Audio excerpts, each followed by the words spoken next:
Alright, good morning, good afternoon and good evening. যে যেখান থেকে ভিডিও দেখছেন না কেন, আপনারা জানেন যে আমি doctor Samudra Kumar Saha, working as a medicine specialist, heart specialist and geriatric medicine specialist.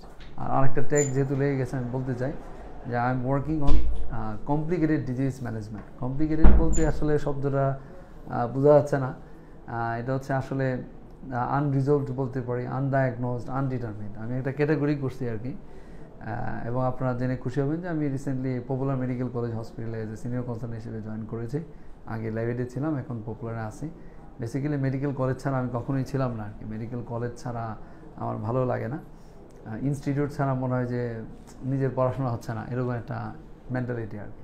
আর যেহেতু আমার পোস্ট গ্রাজুয়েশন সেন্টার আছে, ওখানে আমি পড়াই মোর দেন 170 কান্ট্রিজ, তো সবসময় চাই যে আন্ডার গ্রাজুয়েটও যেন আমি ঠিকঠাক করতে পারি। আমার অনেক ভীষণ আছে, কিন্তু আসলে সময়, সুযোগ বা অথবা স্থান না পাওয়ার কারণে আসলে কাজ করতে পারতেছি না। উপরওয়ালা যদি আমাকে একটা সুন্দর একটা জায়গা দেয়, স্থান দেয়, তাহলে আমি আসলে আমার কাজগুলো করতে পারবো, এবং সেটা অবশ্যই দেশের মানুষের, দশের সবার উপকারে আসবে। এনিওয়ে, সো আমি আজকে আসছি একটা ডিজিজ নিয়ে কথা বলবো এবং একটা রোগ নিয়ে কথা বলবো। তাহলে হবে কি, আমরা রোগ সম্পর্কে জানতে পারবো এবং আমাদের নিজের সম্পর্কে জানতে পারবো, এবং আমাদের নিজের চিকিৎসাটা ঠিকমতো করতে পারবো। কারণ public consciousness is very much important. তো মাহবুব ভাই আছেন, উনি আসছেন বেসিক্যালি যশোর থেকে। যশোর এক্স্যাক্টলি কোথায়? হ্যাঁ, জিকোর কাছা। আচ্ছা, শুনবো। ওনার ছেলে বেসিক্যালি রিফাত আমার কাছে নিয়ে আসে, ওনার মুখ থেকে শুনবো। He is 54-year-old gentleman. তো ওনার বেসিক্যালি অনেকগুলো প্রবলেমই ছিল। সেই ক্ষেত্রে আমরা যদি বলি, সোয়েটিং ছিল, মানে ডিসকমফোর্ট আর কি, এবং বুকে ব্যথা। মেইনলি হচ্ছে বুকে ব্যথা কেন? Because of heart disease. আমরা হার্ট ডিজিজ ডিটেক্ট করি এবং হার্টটা পাম্পিং ক্ষমতা কমে গেছে, হার্ট ফেইলার। আলটিমেটলি উনি একটা এনজিওগ্রাম করে আলটিমেটলি সিঙ্গেল ভেসেল ডিজিজ, মানে একটা রক্তনালী ওনার ব্লক পাওয়া যায়।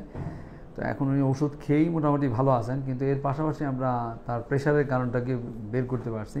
এবং প্রেশারটা আলটিমেটলি আমরা দেখছি যে প্রেশারের কারণে না, নর্মাল যে প্রেশার হয় সেই কারণে না, কোনো হরমোনের কারণে। এই হরমোনটা আমরা আজকে পাইছি, এটা আমরা ওষুধ দিয়ে দেবো।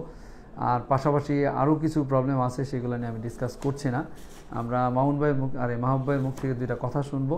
শুনে আমি পরে আপনাদেরকে একটা মেসেজ দেব যে হার্ট ফেইলার নিয়ে একটা কথা বলবো আর কি। হার্ট ফেইলার রুগী কিন্তু আমাদের দেশে অনেক বেশি কমন। তাহলে আমরা কিছু শিখতে পারবো এবং জানতে পারবো। মাহবুব ভাইয়ের মুখ থেকে শুনি একটু দুইটা কথা।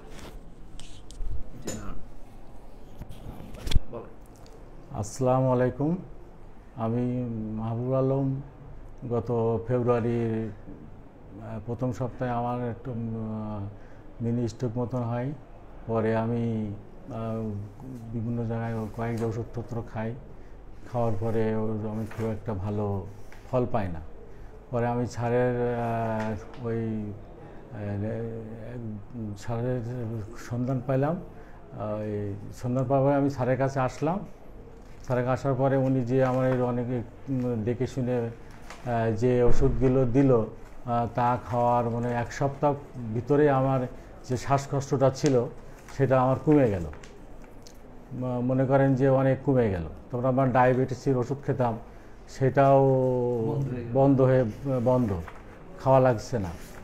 আমি আগের চেয়ে অনেক সুস্থ আছি। স্যার আসলে অনেক ভালো। আমি আসলে অনেক টেনশন করছিলাম আমার অসুখগুলো নিয়ে। এখন আমি আগের চেয়ে অনেক ভালো আছি। তা আপনারা সবাই আমার জন্য দোয়া করবেন এবং স্যারের জন্য দোয়া করবেন। সবাই ভালো থাকবেন। আপনার যে জোরে হাঁটলে কি কি কষ্ট হতো একটু বলেন। জোরে হাঁটলে মনে করেন যে ওই বুকের ভিতরে আপনার নিঃশ্বাস নিতে গেলে একটু কষ্ট হতো। বুকটা ভার হয়ে থাকতো? বুকটা ভার, হ্যাঁ, বুকটা ভার না, মনে হয় এই বুকের মাঝখানে, হ্যাঁ, হাঁপাই যেতাম। Very good.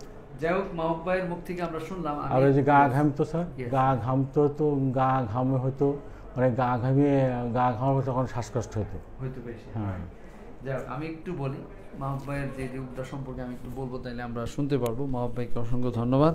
মাহবুব ভাই আজকে এসে বলতেছিল যে আমার ডাক্তার সাহেব লিখছে আর কি যে 80% ইমপ্রুভমেন্ট, শুধু একটু কঠিন পায়খানা আর কি, কনস্টিপেশন। তো আমি আসলে ফিডব্যাক না, আমি বেসিক্যালি বলতে যাচ্ছি এই রোগটা সম্পর্কে একটু বলতে চাই, তাহলে আমরা আসলে রোগটা সম্পর্কে জানতে পারবো। হার্ট ফেইলার শব্দের অর্থ কী? বেসিক্যালি হার্টের মেইন কাজ হচ্ছে, হার্ট যদি পাম্পিং করে হার্ট আমাদের কী করে এরকম পাম্পিং করতেছে, আমরা বুকটার মধ্যে ধরলে কি বুকটা দুক দুক দুক দুক করছে না? হ্যাঁ, তো এই হার্ট করে কি দুক দুক মানে হচ্ছে হার্টটা এরকম পাম্পিং করে, হার্ট সমগ্র শরীরে খাবার দেয়, সমগ্র শরীরে কিন্তু নিউট্রিশন দিচ্ছে। আমি বলি হার্ট হচ্ছে মায়ের মতো আর কি। মা কী করেন, সবাইকে খাবার দেয়, পরে যা বাকি থাকে সে নিজে খায়। হার্টও পাম্পিং করে সমগ্র শরীরে খাবার দিচ্ছে, মানে এই পাম্পিংটা যখন করে তখন খাবার সমস্ত শরীরে চলে যায়। আর যখন সে ব্যাক করে, হার্টটা যখন এরকম হয়, এটাকে আমরা মেডিকেলের ভাষায় রিল্যাক্সেশন বলি, ডায়াস্টোলিক বলি, এই ফেজে তখন হার্টের গায়ে যে রক্তনালীগুলো আছে ওগুলোতে খাবার ঢুকে। বুঝতে পারছেন কিনা? না বুঝেন নাই মনে কথাটা। হার্টটা তো এরকম এরকম করতেছে না, তো এটাকে আমরা বলি হার্টটা ছোট হয়ে গেল। যখন হার্টটা চাপ খাইলো তখন সে এই চাপ দিয়ে তার ভিতরের রক্তগুলো সমগ্র শরীরে এসে ছড়ায় দিল।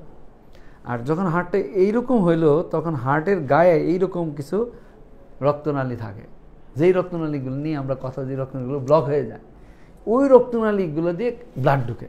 বুঝতে পারছেন কিনা? মানে হার্ট যখন পাম্প করে তখন সমস্ত শরীরে খাবার ঢুকে, সমস্ত শরীরে রক্তনালী দিয়ে রক্ত প্রবাহিত হয়। আর হার্টটা যখন এইরকম ব্যাক করে মানে প্রসারিত হয় তখন তার গায়ের রক্তনালীর ভিতরে খাবার ঢুকে। তো এটা কি হার্ট মায়ের মতো হলো না? হার্ট সে করলো কি সবারই খাবার দিল, আর যেই বাকি খাবারটা থাকলো তখন সে খাইলো।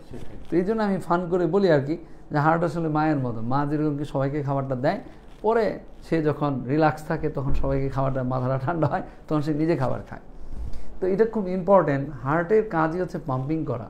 তো হার্ট ফেলার মানে হচ্ছে হার্ট যদি সঠিক পাম্পিংটা ঠিকমতো না করতে পারে, মানে হার্ট করবে কি, ধরেন হার্টটা যে পাম্পিংটা করবে এইরকম পাম্পিং করতে হবে। এটাকে বলা হয় 85%, 55 থেকে 85% পর্যন্ত নর্মাল একটা হার্টের পাম্পিং ক্ষমতা। এটা আমরা একটা ইকো রিপোর্টে দেখবেন পার্সেন্টেজ লেখা থাকে, এই যে দেখেন 50 থেকে 55%, মানে একজন নর্মাল ব্যক্তির 55 থেকে 85% পর্যন্ত নর্মাল।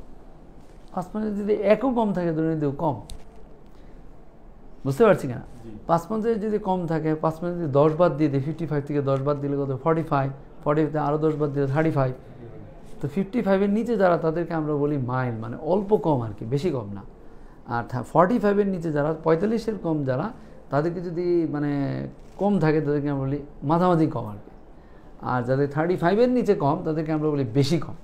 বুঝতে পারছেন কেন? আমার এখানে অনেক রোগী আছে যারা 35-এর নিচেও আছে কিন্তু, হ্যাঁ, পাম্পিং ক্ষমতা। তো যারা 55-এর উপরে আছে তারা বি হ্যাপি, যারা 45 থেকে 55 আছে বা 35 থেকে 45 আছে তারাও হ্যাপি। 35-এর নিচে একটু কষ্টকর। আলটিমেটলি আমরা আমাদের ওষুধ দেওয়ার টার্গেটগুলো কি? ওষুধের টার্গেট হচ্ছে হার্টের পাম্পিং করে যেন সে পাম্পিং ক্ষমতাটা একটু বাড়াইতে পারি, এবং তার গায়ের যে রক্তনালী তার যে সে যেন খাবারটা ঠিক মতো খায়। কারণ মা বাঁচতে তো সবাই বাঁচবে, ঘরে মা তো গোছের ঘরের গুড়ি। ঠিক এরকমভাবে মানে হার্টের গায়ে যেই রক্তনালীগুলো সেগুলোতে যেন খাবারগুলো যায়। এবং আমাদের ওষুধ দেওয়ার উদ্দেশ্যটাই কিন্তু এটা। হার্টের অনেকগুলো ওষুধ খেতে হয়। যারা হার্টের রোগী তারা জানেন যে আপনাকে অনেকগুলো ওষুধ খেতে হয়। যেমন আমার কিছুদিন আগে এক রোগী আইসা বলতেছে, কয় স্যার একটা তো বিপদ হয়ে গেছে। কি বিপদ? কয় স্যার আমি তো আপনার ওষুধ খেয়ে ভালোই ছিলাম, 3 মাস ওষুধ খাও, ওয়াইফও আসছে আর কি সাথে। পরে যখন দেখলাম যে ভালো হইতে, তো আমি ভালো হয়ে গেছি, তো আমি ওষুধ বন্ধ করে দিছি। বন্ধ করে স্যার 3 মাস ভালো, আমি তো নাচতেছি এরকম। হ্যাঁ, পরে স্যার নাচতে নাচতে গেলাম, পইরা গেলাম, পরে হসপিটালে গিয়ে ভর্তি। পরে হসপিটাল থেকে স্যার আসতে আমার স্যার মাফ করে দেন। আমি মাফ করারও কিছু নাই, ক্ষমা করারও কিছু নাই। আমাদের হাতে কোনো আসলে ক্ষমতা নাই, ক্ষমতা হচ্ছে উপরওয়ালার হাতে, ঠিক কিনা? উপরওয়ালা আমাদেরকে ক্ষমতা দিচ্ছে, বৈজ্ঞানিক ভিত্তিতে আমরা আসলে চিকিৎসা করি। এখানে কোনো মুখের কোনো জাদু মন্ত্র নাই কিন্তু, ঠিক আছে? সঠিকভাবে চিকিৎসাটা ঠিক জায়গা মতো পড়লে রোগী ফিল করবে, বেটার ফিল করবে। হ্যাঁ, গাছের পাতা যদি নষ্ট হয় গাছের গুঁড়িতে পানি দিতে হবে। এটা বড় একটা মেসেজ, এটা ছোট্ট একটা লাইন কিন্তু ভেরি ইম্পর্ট্যান্ট। তো যাই হোক, আমি যে কথাটা বলতে যাচ্ছি, তো হার্ট ফেলার আমাদের কিন্তু is a very common in our country. Heart ফেলার অনেকগুলো কারণ হতে পারে। প্রেশার একটা ইম্পর্টেন্ট কারণ, প্রেশারের কারণে হার্ট ফেলার হয়। এবং হার্টের যে রক্তনালী যদি ব্লক হয় সেটার কারণে হার্ট ফেলার হয়। হার্টের অনেকগুলো রোগ আছে। হার্টের ভালভের যদি রোগ থাকে, অনেকের ভালভের রোগী আমার আছে, ভালভের যারা ভালভ নষ্ট হয়ে যাচ্ছে বা নষ্ট হওয়ার পথে, সেই কারণে রোগ হয়। অথবা হার্টের পুরো যে মাংসটা থাকে, মাংসটাই পাম্পিং করতে পারে না, এটাকে আমরা বলি কার্ডিওমায়োপ্যাথিস, এই কারণে হার্টের রোগ হয়। অথবা জন্মগতভাবে অনেক বাচ্চাদের হার্টে ফোঁটা থাকে, হার্টে অনেক ধরনের প্রবলেম থাকে যেগুলো সঠিক স্ট্রাকচার হয়ে ওঠে নাই। মানে একজন স্বাভাবিক মানুষের যে হার্টটা হওয়া উচিত, এটা সে জন্মগতভাবেই তার কোনো না কোনো জায়গায় মানে সংযুক্ত হয় নাই। তো এই ধরনের রোগও কিন্তু আছে, এই কারণে কিন্তু হার্ট ফেলার হয়। তাহলে হার্ট ফেলার হওয়ার কিন্তু অনেকগুলো কারণে হতে পারে। এর মধ্যে এই ভাইয়ের যেটা আমরা পাইছি বেসিক্যালি সেটা হচ্ছে কি, ওনার হার্টের যেহেতু একটা রক্তনালীর ব্লক আছে, এই জন্য খাবারটা কম পাচ্ছে, তো এই জন্য পাম্পিং ক্ষমতার কম। আর সেকেন্ড হচ্ছে ওনার প্রেশার। আমি বলবো আপনাকে প্রেশারটাই সবচেয়ে বেশি ক্ষতি করছে, এই প্রেশারটাই বেসিক্যালি। এবং দীর্ঘদিন যাবৎ প্রেশার, হয়তো উনি প্রেশার ছিল জানে না বা আছে বা সঠিকভাবে নিয়ন্ত্রিত হয় নাই। এবং প্রেশারের কারণ ইম্পর্টেন্ট, আমরা কারণটাও কিন্তু খুঁজে পাইছি আজকে। একটা হরমোনের কারণে কিন্তু আপনার প্রেশারটা বাড়ছে, এবং সেই হরমোনটার নাম অ্যালডোস্টেরন নামে একটা হরমোন, এবং ইটস ভেরি হাই, এবং এটাকে রেশিও করে আমরা বের করে নিয়ে আসছি। তো যাই হোক, আমরা আজকে ওষুধপত্র শুরু করছি, আশা করি পরবর্তীতে আমরা নেক্সট ফলো হবে ওই হরমোনটা কেন আসতেছে ওইটার কারণটা আমরা খুঁজে বের করব। তো যাই হোক, তো সবাই মাহবুব ভাইয়ের সাথে জন্য দোয়া রাখবেন। আপনার যশোর কোন জায়গায় এলাকাটা বাড়ি? জিকোর কাছে বুঝলাম, জিকোর কাছে কি যশোর শহর থেকে? স্যার বেনাপোল যে বর্ডার, ওর মিডল মাঝখানে জিকোর কাছে। আমাদের জিকো থেকে যশোর যতটুকু কিন্তু বেনাপোল। তো আপনি ইন্ডিয়াতেই আছেন তাহলে? সত্যিকার যাতে এক রাত লাগে যাতে। এমনি রাস্তাঘাট তো খুব ভালো এখন, তাই না? ফ্যান্টাস্টিক। যাক, খুব ভালো, আমার খুব ভালো লাগলো। মাহবুব ভাই খুব হাসি খুশি আছেন, তবে ওনার মনে একটু দুঃখ আছে। স্যার, আমি তো অনেক সুন্দর ছিলাম, আমার চেহারাটা একটু কেমন জানি হয়ে গেছে, সবাই খালি বলে যে আমি একটু এরকম হয়ে গেছি।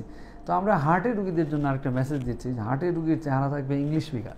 ইংলিশ ফিগার কিন্তু হচ্ছে মানে আই ফিগার আর কি। হ্যাঁ, আয় আয় আয়, শেপটা হবে আয়, না ফ্যাট মোটা না, না মানে বিয়ের মতো না, বি মানে ফ্যাট আর কি, বি দেখেন না এরকম দেখতে, পেটটা মোটা, ঠিক আছে, এরকম না, একদম ইংলিশ ফিগার থাকবে, স্কিন অ্যান্ড বন এরকমভাবে থাকবে। তাহলে আমরা হার্টের উপর লোডটা কমে যাবে, কারণ হার্ট খাবার দেওয়া লাগতেছে। হ্যাঁ, এটা অনেকের ওই যে আপনার তো রক্তে চর্বি আছে, চর্বির কারণে এটার সাথে রিলেশন থাকে। ইভেন অনেকের আমরা দেখছি এই চোখের পাশে যেই জ্যানথেলাজমা আমরা বলি, চর্বি জমে যায়, এটা অনেকের দেখা যায় নর্মাল চর্বি থাকলেও হতে পারে। এটা একসময় ধারণা করা হয়তো এটার কারণে হয়তো হার্টের রোগ বা এটা হার্টের রোগের সাথে অ্যাসোসিয়েটেড, এগুলো এখন আর সেরকমভাবে বলছে না। এনিওয়ে, সো সবাই মাহবুব ভাইয়ের জন্য দোয়া রাখবেন, আমার জন্য দোয়া করবেন যেন আমি আপনাদেরকে সার্ভ করতে পারি। সবাইকে অসংখ্য ধন্যবাদ। Thank you very much.